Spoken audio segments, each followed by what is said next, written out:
আমি অনেকদিন বাদে আবার আপনাদের কাছে ফেস টাইম লাইভে আসছি। যেহেতু আমি এখন গদি মিডিয়াকে মিট করি না এবং এটা আমার একটা সিদ্ধান্ত। যতদিন তারা নিরপেক্ষ না হবে, তারা একপক্ষ থাকবেন, ততদিন সরি, আমি তাদের সাথে কোনো কথাবার্তা বলতে চাই না। তারা ভালো থাকুক। আমি আশা করি বাংলার সকলে ভালো আছে। সাধারণ মানুষ, মামাটি মানুষ, আমার তৃণমূল কংগ্রেসের, অরিজিনাল তৃণমূল কংগ্রেসের যারা দলের সাথে আছেন, এখনো বেইমানি করে চলে যাননি বিজেপির আশ্রয়, তাদের সকলকে আমার অনেক সলিডারিটি, আমার অনেক স্যালুট, আমার অনেক অভিনন্দন, আমার অনেক শুভেচ্ছা জানাই। কয়েকদিন যাবত আপনারা লক্ষ্য করছেন আমার দলের সহকর্মীরা বলছেন, স্পোক্স পার্সনরা বলছেন, কিন্তু আমি খুব কম কথা বলছি। তার কারণ কখনো কখনো আমি মনে করি নীরবতাই কিন্তু আসল কথাটা বলে। আজকে অনেকদিন বাদে অনেকের অনুরোধে আমি ফেস টাইম লাইভে কয়েকটি ছোট ছোট কথা বলতে এসেছি। যদি আপনারা ধৈর্য ধরে শোনেন, আমি কৃতজ্ঞ থাকব। আমি গতকালও দেখলাম বিজেপি ভোট লুট করে ক্ষমতায় এসছে, এটা আমরা সবাই জানি। এসআইআর লুট করেছে, ভোট লুট করেছে, কাউন্টিং লুট করেছে, সেন্ট্রাল ফোর্সকে দিয়ে কাউন্টিং সেন্টার দখল করেছে, হাইজ্যাকিং করেছে কাউন্টিং সেন্টার। তা সত্ত্বেও আমরা কিন্তু বলেছি যে ঠিক আছে, একটা নতুন সরকার যেভাবেই হোক এসছে, একদিন তো প্রমাণ হবেই, এবং প্রমাণ আমাদের কাছেও আছে, তারা কাজ করুক। কিন্তু কাজের বদলে আমি দেখছি সুস্থ মানুষকে অসুস্থ করে দেওয়ার একটা প্রবণতা চলছে।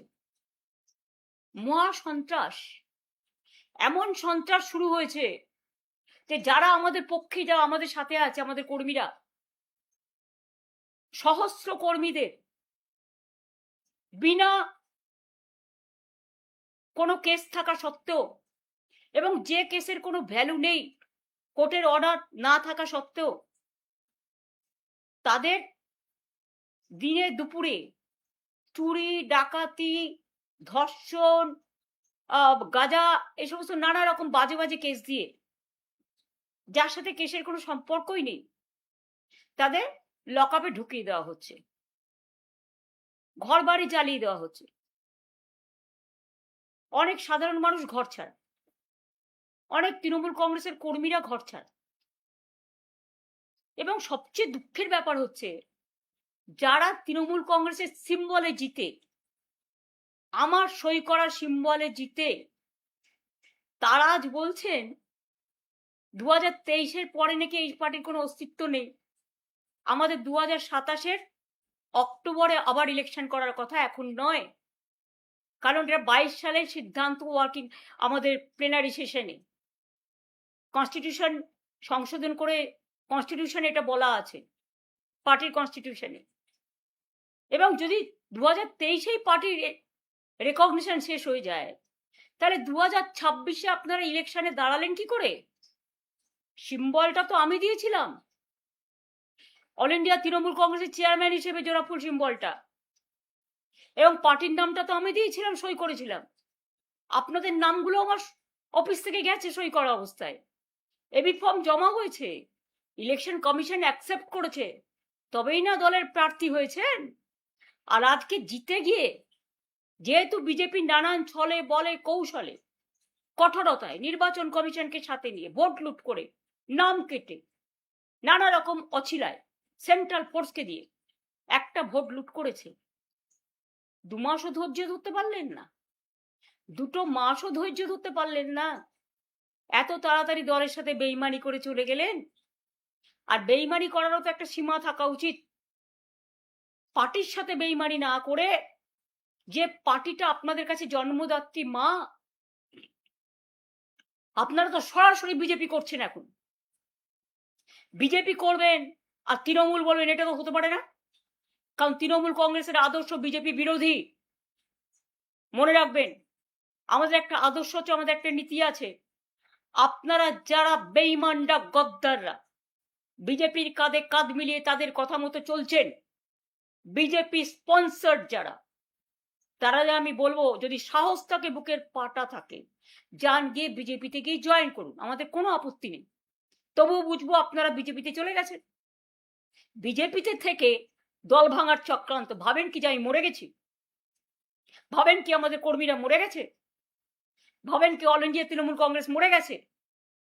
মনে রাখবেন, আপনার পক্ষে আছে বলে সরকার, আপনি তাকে দিয়ে নির্বাচন কমিশনের কাছে কমপ্লেন করিয়ে আপনি সিম্বল কেড়ে নিতে পারেন। যদিও আমরা জানি সিম্বল আপনার পক্ষে যাবে না, কিন্তু ধরে নিলাম যদি ভ্যানিশ কুমার বাবু আমাদের পার্টিকে ফিনিশ করার জন্য ইলেকশনটাও করেছেন, যদি সিম্বল দিয়েও দেয় তাতে কি যায় আসে? সিম্বল সেটাই হয় যেটা সাধারণ মানুষ গ্রহণ করে, তৃণমূল কংগ্রেসরা গ্রহণ করে। আমি এই সিম্বল দিয়ে 1 মাস 22 দিনের মাথায় আমি কিন্তু লড়াইটা করেছিলাম। তখন আমি সিম্বলটাও কাউকে চেনাতে পারিনি। আর এখন দরকার আমি গলায় সিম্বলটা ঝুলিয়ে মানুষের কাছে যখন বেরোবো, আপনারা কি আমার কণ্ঠরোধ করতে পারবেন? অত সস্তা নয়। হ্যাঁ, কণ্ঠরোধ করতে গেলে আপনাদের আমাকে প্রাণে মেরে ফেলতে হবে। তার তো চেষ্টা কম করেননি।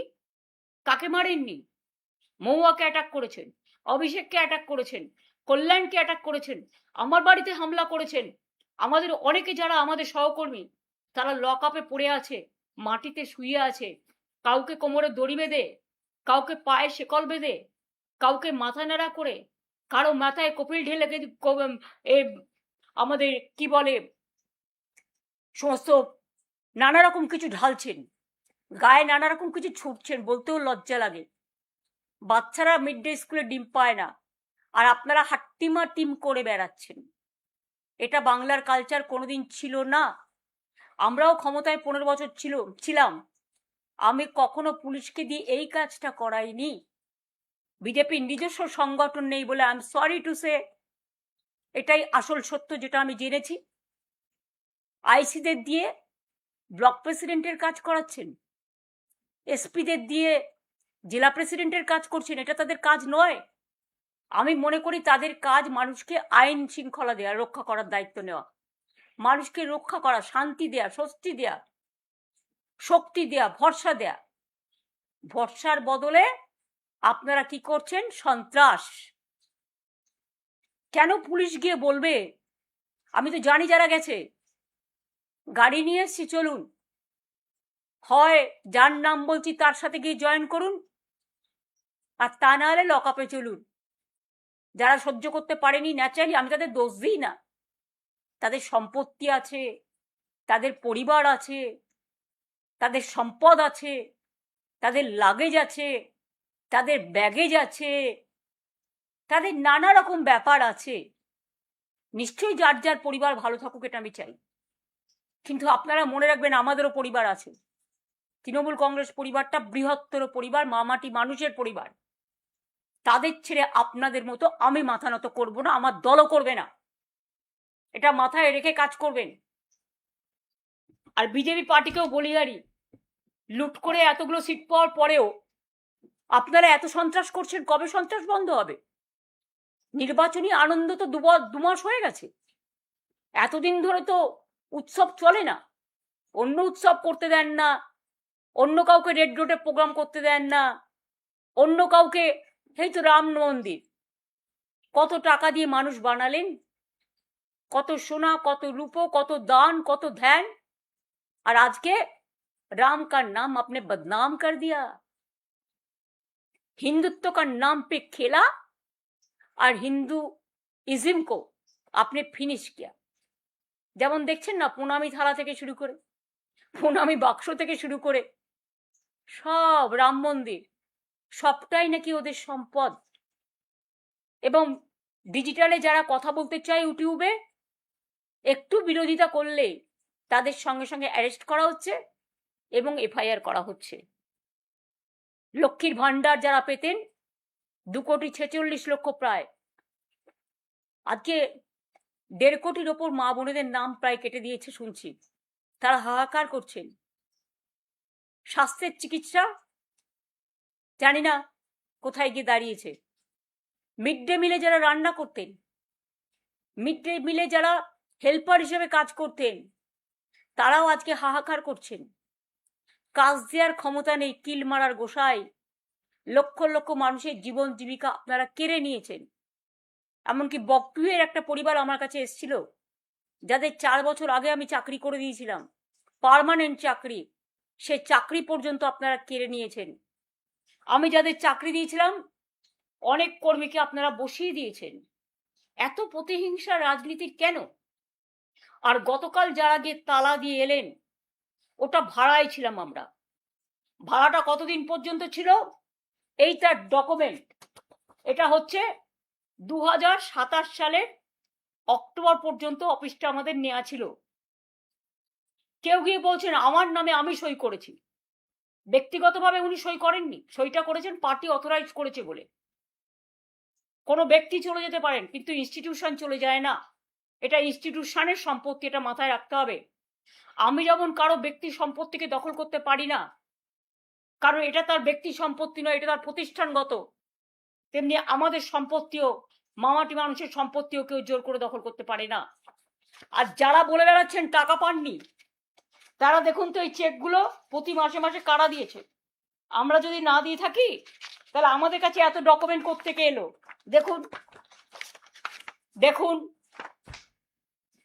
দেখুন, মেনটেনেন্স করি আমরা, প্রতি মাসে 1 লাখ টাকা করে ভাড়া দিয়ে আমরা চেকে, ইলেকট্রিসিটি বিল দিয়ে আমরা, কর্পোরেশনের যা যা লাগে দিই আমরা। আর আপনারা গিয়ে সেন্ট্রাল ফোর্সকে নিয়ে গিয়ে তালা দিয়ে দিচ্ছেন। একটা বাড়ি তালা দিতে পারবেন, কিন্তু মনে রাখবেন হৃদয়কে কখনো তালা দেওয়া যায় না, মানুষের হৃদয়কে। কাজেই প্রস্তুত থাকুন আগামী দিন ইন্ডিভিজুয়াল কারো বিরুদ্ধে। আমার কোনো রাগ, আমার কোনো ক্ষোভ নেই। আমাদের পুরনো বিল্ডিংটা তৈরি হচ্ছিল বলেই, ভেঙে ভেঙে পড়ছিল বলেই আমরা একটা বিল্ডিং ভাড়া নিয়েছিলাম, রীতিমতো চেকে ভাড়া দিই। আর কত ডকুমেন্ট দেখতে চান? আমি আপনাদের পরপর একটার পর একটা সব দেখিয়ে যাব, সেটা ব্যাপার নয়। আপনারা কি বললেন? ভাড়া পান না। কেউ আবার বললেন আই এম অথরাইজড। অথরাইজ ছিলেন তখন, এখন নয়। এখন আপনি দল বদলু, অন্য জায়গায় গেছেন। আপনারা ভালো থাকুন, আপনাদের পরিবার ভালো থাকুন, আপনাদের সম্পত্তি ভালো থাকুন। যে অ্যারেস্ট হয়েছে সে ছাড়া পাক। আমি জানি ফেস টাইম আমরা করি লাইভ, মানুষকে লাইভ দেখাবার জন্য। আর আপনারা যে ফেস টাইম লাইভ করছেন সেটা হচ্ছে আপনাদের নিজেদের বাঁচানোর জন্য। তাহলে যারা আজকে লড়াই করছে, জীবন দিচ্ছে, আজকে প্রায় 14-15 জন সুইসাইড করেছে, মারা গেছে, সুইসাইড এবং মারা গেছে, তাদেরটা কি হবে? একবার ভেবে দেখেছেন কি? কোথায় টাকা জমা দিয়েছে কারা? তৈরি করেছে কারা? আজকে কি আপনারা তালা দিয়ে চলে এলেন? এফআইআরও করা হয়েছে, কেন দিলেন? এবং আজকেই তার জন্য কাউকে পদত্যাগ করতে হলো। আসল ঘটনা তা নয়। উনি অনেকদিন ধরেই আমাকে বলছিলেন পদত্যাগ করবেন, কারণ ওনার ছেলে গিয়ে অলরেডি হাত মিলিয়েছেন। আমার তার জন্য কিছু বলার নেই, ভালো বুঝেছে হাত মিলিয়েছে, তাদের লাগেজ ব্যাগেজ থাকতে পারে, কিন্তু আমি তো হাত মেলাবো না। আপনারা একজন কোথায় গেলেন কি না গেলেন, I don't care, I ignore all of you. কারণ আমি নেতা চাই না, আমি কর্মী চাই। আমি সাধারণ মানুষের ভালোবাসা থেকে যেন বঞ্চিত না হই। আমার কারো বিরুদ্ধে কোনো ক্ষোভ বা কোনো দুঃখ নেই। এবং মনে রাখবেন আর একটা কথা, আমি কিন্তু কখনো যেমন উতলাও হই না, আমি কিন্তু হাসি মুখে যে কোনো সংকট কাটিয়ে যাবার লোক। কারণ ছাত্র রাজনীতিতে আমার হাতে খড়ি এবং সংগ্রাম করাটাই আমার জীবন। সংগ্রামী লগ্নে আমার জন্ম হয়েছে, তাই সংগ্রামী লগ্ন যতদিন থাকবো ততদিন মনে রাখবেন এই সংগ্রামী লগ্ন থেকেই লড়াইটা করব। কেউ কেউ আবার মৃত্যুও কামনা করছেন, শুনেছি ফোন করে করে বলছেন কদিন আর বাঁচবে। আরে আমি এখনো অনেক দিন বেঁচে আছি, আর আমার পরের জেনারেশনও বাঁচবে, তারপরের জেনারেশনও বাঁচবে, তারপরের জেনারেশনও বাঁচবে। কেউ কেউ মাথা নত করতে পারে, কিন্তু কেউ আবার দলের পতাকাটাকে আঁকড়ে ধরতেও পারে। আমরা যেমন তৈরি করি, আমরা নতুন করে গড়ি, এটা আমাদের অনেক বেশি শক্তি। এবং এই মানসিক শক্তি আমরা পেয়েছি মানুষের থেকে। এই বাংলার মাটিতে দীর্ঘদিন ধরে আমি ছোট্টবেলা থেকে আমার ছাত্র রাজনীতি থেকে রাজনীতি করি, বাংলার স্বার্থে কোনোদিন বাংলা ছেড়ে আমি যাইনি। রেল থেকে শুরু করে বাংলা থেকে শুরু করে সবকিছু আমার করা, আমার মানে মানুষের করা। আপনাদের আশীর্বাদ দোয়া পেয়েছিলাম, শুভেচ্ছা পেয়েছিলাম বলেই করেছিলাম, আগামী দিনেও করব। বিশ্বাস রাখুন, ভরসা রাখুন। বাট এটুকু জেনে রাখুন, যারা আজকে দুর্দিনে আছেন তারাই তৃণমূল কংগ্রেসের সোনার খনি। আর আপনারা যারা বেইমানি করে লাগেজ ব্যাগেজ নিয়ে বিজেপির আশ্রয় জায়গা নিয়েছেন, প্লিজ দয়া করে আর্জাই করুন, মানুষের সাথে বিশ্বাসযোগ্যতা, মানুষের সাথে বিশ্বাসঘাতকতা করবেন না। নিজেদের বিশ্বাসযোগ্যতা মানুষের কাছ থেকে হারাচ্ছেন। আপনারা এই সিম্বলে জিতে এসছেন, আর আজকে বিদ্রোহী। কিসের বিদ্রোহী? ইলেকশনের আগে পর্যন্ত বিদ্রোহ ছিল না? 15 বছর আপনারা এমপি ছিলেন, এমএলএ ছিলেন, মিনিস্টার ছিলেন, সবটাই পেয়েছেন। কই আমাকে তো কখনো কিছু বলেননি। আমি তো কাউকে কোনোদিন কারো ব্যাপারে ইন্টারফেয়ারও করিনি। সাধারণ মানুষ জেনে রাখুন, এমন ঘটনাও ঘটেছে,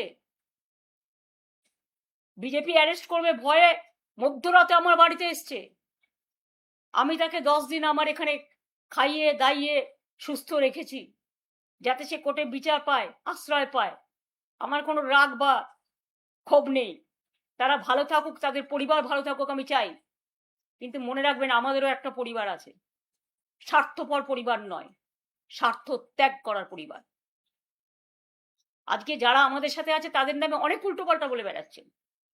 10 বার করে সিআইডি ডাকছে, সিবিআই ডাকছে, ইডি ডাকছে, বলছে वफादारी का जरूरत क्या है। আরে वफादारी का ही तो जरूरत है।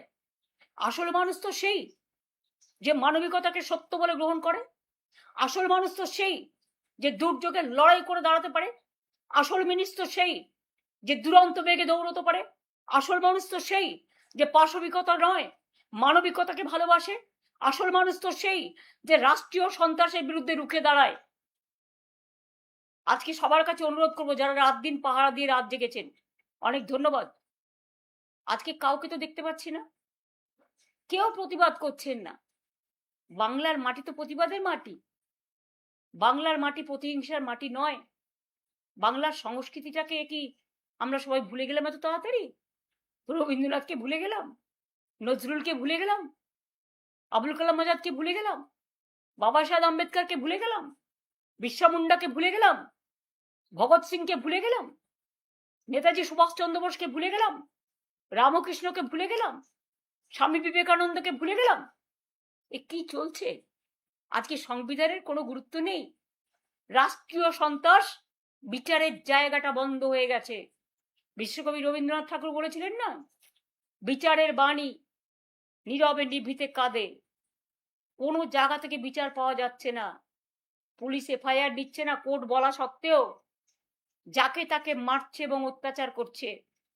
পুলিশ কেউ গেলে ফোন করে বলে দিচ্ছে বিজেপিকে, বিজেপি কর্মীরা বলছে রাস্তায় রাস্তায় যে আমাদের সব জানিয়ে দেবে, এবং কি সাপ্লাই করছে যেটা বিজেপিকে দিতে হবে সেটাও করে দিচ্ছে, বলে দিচ্ছে। আরে এগুলো না করে মানুষের খাবার জিনিস মানুষকে দিন না। যে বাচ্চাদের মিড ডে মিল বন্ধ করে দিয়েছেন, ডিমটা প্রোটিন, কেউ নিরামিষ খেলে আমার কোনো আপত্তি নেই, কিন্তু গ্রামের বাচ্চারা মিড ডে মিলটার জন্য স্কুলে যায়। মনে রাখবেন, এইটার জন্য বাচ্চারা স্কুলে যায়। এবং প্রাইমারি এডুকেশনে আমরা ড্রপ আউট রেট 0 করে দিয়ে এসেছিলাম। আজকে মিড ডে মিলের কত হাজার হাজার কর্মী আছে যারা রান্না করে, যারা খাওয়া দাওয়া তৈরি করতে সাহায্য করে, পরিষ্কার করে। কত আইসিডিএস এর মা বোনেরা আছে যারা প্রেগনেন্ট মাদারদের দেখে। কত আশার কর্মীরা আছে সারাক্ষণ কাজ করে। কত সেলফ হেল্প গ্রুপ আছে যারা মিড ডে মিল চালায়। আপনাদের আইডিয়া আছে? আজকে রাস্তায় গেলে দেখি শুনছেন হকাররা ভাবছে কখন আসছে বুলডোজার। মানুষ জিনিস কিনতে গেলে জিনিস পাচ্ছে না। অনেকে আমাকে বলেছে বাজারে গেলে ঠিক মতো সবজি পাচ্ছে না ন্যায্য দামে, মাছ পাচ্ছে না ন্যায্য দামে, সব উধাও হয়ে গেছে। সেদিকে চিন্তা দিক সরকার, আমাদের পুরো সমর্থন পাবে। আমি কনস্ট্রাকটিভ ওয়ার্কে কখনো বিরোধিতা করি না। শুধু তৃণমূলকে কি করে শেষ করা যায়, আর তৃণমূলকে কি করে মারা যায়, আর তৃণমূলের বেঈমানদের সাথে নিয়ে কিভাবে তৃণমূলের অফিস দখল করতে হয়, আর তৃণমূল কংগ্রেসের কর্মীদের অ্যারেস্ট করতে হয়, কি করে সন্ত্রাস করতে হয়, হামলা করতে হয়, এসব না করে আপনারা মানুষের দিকে লক্ষ্য দিন, আমাদের পুরো সমর্থন পাবেন। আর যিনি আজকে মুখ্যমন্ত্রী হয়েছেন আমার অনেক শুভেচ্ছা থাকবে, কিন্তু এটা আমি নিশ্চয়ই বলবো না যে আপনি মুখ্যমন্ত্রী হয়েছেন বলে আপনি তৃণমূলটা করেননি। আপনিও কংগ্রেস করতেন একদিন, আপনিও নির্বাচনে অনেকবার হেরেছেন এবং আপনার জন্য আমি বারবার যেতাম আপনার কেন্দ্রে, সেটা আমার কর্তব্য ছিল, এর জন্য আমি কোনো কৃতিত্ব নিচ্ছি না। এবং আপনিও প্রায় 10-11 বছর তৃণমূল কংগ্রেসের এমএলএ হিসেবে আপনি মন্ত্রী ছিলেন, কখনো ট্রান্সপোর্ট মিনিস্টার, কখনো ইরিগেশন মিনিস্টার, কখনো 6টা জেলার দায়িত্বে ছিলেন, জেলা পরিষদ, গ্রাম সভা, পঞ্চায়েত তৈরিতে সাহায্য করেছেন এবং সাহায্যের হাতও বাড়িয়েছেন, সাহায্যের হাতও নাড়িয়েছেন। আমি কিন্তু সবটাই জানি। হলদিয়া ডেভেলপমেন্ট বোর্ড থেকে দীঘা ডেভেলপমেন্ট বোর্ড, সবটাই তো আমাদের সরকার আপনাদের দিয়ে চালিয়েছে। তা হঠাৎ আজকে মাত্র 3-4 বছরের মধ্যে যারা সাধু তারা আপনাদের সাথে গিয়ে সাধু হয়ে গেল, আর যারা কোনোদিন কিছু পায়নি, লড়াই করেছে, তাদের পেছনে লেগে রাষ্ট্রীয় সন্ত্রাস করাচ্ছেন। একটা কথা মনে রাখবেন, man poses, god disposes. Atrocities করবেন না, এটা কিন্তু একদিন ফিরে আসতে পারে। মনে রাখবেন, every action has a reaction. আপনারা যত অ্যাট্রসিটিস করবেন আমরা কিন্তু তত বাড়ব। আর 21শে জুলাই হবে শহীদ স্মরণে। আমরা পারমিশন চেয়েছি, কোনো প্রোগ্রামেই আমাদের পুলিশ পারমিশন দিচ্ছে না। একবার ভাবুন তো, কেন ইমাজিন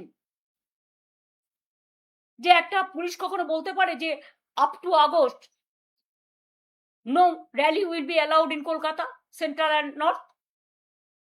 আরে এ আবার কি কথা?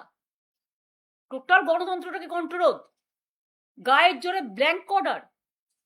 এখানে কোনো 144 নেই, এখানে কোনো কমিউনাল রাইটস নেই, তো কেন করছেন এসব? শুধু তৃণমূল কংগ্রেসের প্রোগ্রামটাকে ভেস্তে দেওয়ার জন্য? শুনুন, রিকশায় দাঁড়িয়ে প্রোগ্রাম হলেও প্রোগ্রাম আমাদের হবে, এবং আপনারা ট্রেনে আসতে দেবেন না, বাসে আসতে দেবেন না, বেরোতে দেবেন না, আমি সব কাজসাজি জানি। কিন্তু একটা জিনিস জেনে রাখুন, হৃদয় যখন নাড়া দেয় না, কোনো বাধাই কোনো বাধা মানে না। দেখবেন রবীন্দ্রনাথ ঠাকুরের ভাষাতেই 21শে জুলাই হবে, বাঁধ ভেঙে দাও, বাঁধ ভেঙে দাও, বাঁধ ভেঙে দাও, ভাঙো সন্ত্রাসের বাঁধ ভাঙো, শহীদ স্মরণে এসো। কোনখানে আসবেন সেটা আমরা পুলিশকে পারমিশন চেয়েছি, পারমিশন পেলে আপনাদের জায়গাটা জানিয়ে দেবো।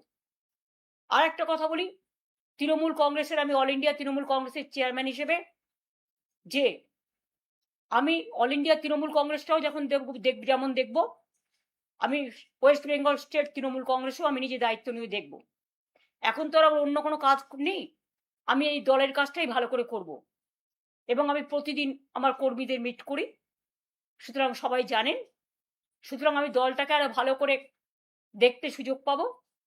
আমি যা কমিটি ছিল 2জনকে অ্যাড করছি নতুন করে, যাতে তারা রেগুলার কাজটা করতে পারে।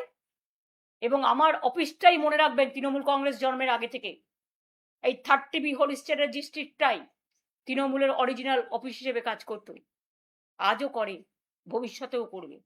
এবং আমি 2টো জেনারেল সেক্রেটারি অ্যাড করছি পার্টিকে সাহায্য করার জন্য, একটা মদন মিত্র আর একটা কুণাল ঘোষ। অন্য কমিটি মেম্বার যারা আছে তারা অ্যাজ ইট ইজ যেমন ছিল থাকবেন, শুধু স্টেট প্রেসিডেন্টের কাজটা আমি নিজে দেখে নেব। সুব্রত বক্সি, আমি কালকে তাকে দেখতে গিয়েছিলাম, তিনি অসুস্থ আছেন, তিনি যতদিন সুস্থ না হবেন, তিনি স্টেট প্রেসিডেন্ট ছিলেন, তিনি স্টেট প্রেসিডেন্ট অসুস্থ হয়ে যাওয়ার পরে একজন কাউকে অস্থায়ীভাবে দেখতে দেওয়া হয়েছিল, এবং যিনি ভাইস প্রেসিডেন্ট ছিলেন তিনি অ্যারেস্ট ছিলেন, তাই সেদিন কাউকে একটা রাখতে হয়েছিল, তাই রেখেছিলাম। সুতরাং আজ থেকে দায়িত্ব আমি নিজে নিচ্ছি, এবং আমার 2টো জেনারেল সেক্রেটারি আমি স্টেটের করে দিচ্ছি। All India general secretary Abhishek Banerjee আছে, ডেরেক মহুয়ারা সবাই অল ইন্ডিয়া কমিটিতে আছে, শোভন দ্বারা। আমি 2টো জেনারেল সেক্রেটারি কুণাল ঘোষ আর মদন মিত্রকে করে দিচ্ছি। বাদ বাকি যে সংগঠনগুলো আমরা ছাত্র করে দিয়েছি, যুব করে দিয়েছি, আমাদের আইএনটিটিউসি করে দিয়েছি, আমরা কিষাণ মজদুর করে দিয়েছি, ক্ষেত মজদুর করে দিয়েছি, লেবার করে দিয়েছি, অন্যান্য যেগুলো আছে সেগুলো আমরা করে দিচ্ছি। কাজেই আমি নিজে দায়িত্ব নিয়ে দেখব, নিশ্চিন্তে থাকতে পারেন। চিন্তা করবেন না, আমরা আছি, ছিলাম এবং থাকবো। আমি চেয়ারকে কেয়ার করি না। আমি কর্মীদের কেয়ার করি, ওরাই আমার সম্পদ। আর আমি মানুষকে কেয়ার করি। যতদিন বাঁচবো, মানুষের জন্য বাঁচবো আর কর্মীদের জন্য বাঁচবো। মাথায় রাখবেন। ভালো থাকবেন। সবাই দীর্ঘজীবী হন। সবাই ভালো থাকুন, সবাই সুস্থ থাকুন। সবার আরোগ্য কামনা করছি। শিশুরা ভালো থাকুন, ছাত্র যৌবন ভালো থাকুন। নিট পরীক্ষা নিয়ে অনেক রকম ঝামেলা চলছে। কোনো বিচার আপনারা পাননি। ভ্যাপাম নিয়েও বিচার পাননি। রাম মন্দির নিয়েও বিচার পাননি। প্রণামের বাক্সও চাইছে। কি বাকি আছে? মাত্র 2 মাসে এত লুট? তাহলে ভালো করে সরকারটা চালান, আমি এটুকুই বলবো। অনেক অনেক ধন্যবাদ। Thank you so much. Thanks much and thanks a lot. জয় হিন্দ, বন্দে মাতরম, জয় বাংলা, জয় তৃণমূল কংগ্রেস।